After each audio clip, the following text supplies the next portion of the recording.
आज मतदान के बीच ही पूर्व सत्ताधारी पार्टी अवामी लीग ने मतदान में भारी धांधली के आरोप लगा दिए हैं।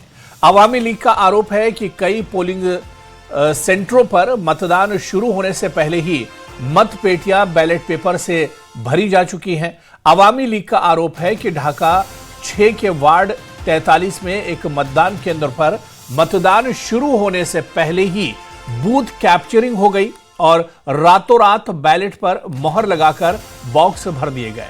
सुबह तक वहां मतदाता नजर नहीं आए।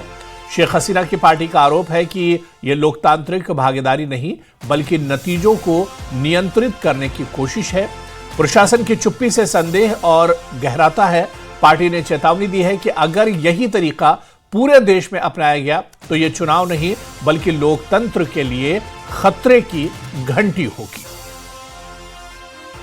तो आज का दिन बांग्लादेश के लिए बहुत अहम है।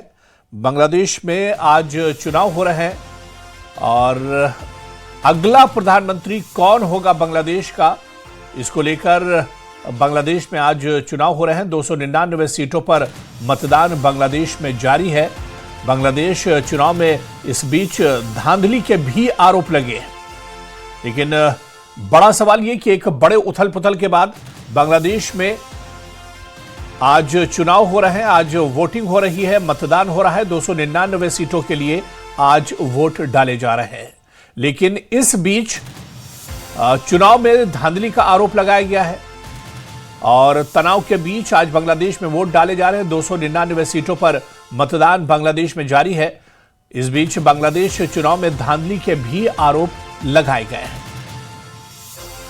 तो आज सबकी नजरें बांग्लादेश पर रहेंगी, जहां पर आज मतदान हो रहा है। 299 सीटों पर वोटिंग हो रही है और इस बीच मतदान में धांधली का आरोप लगा है।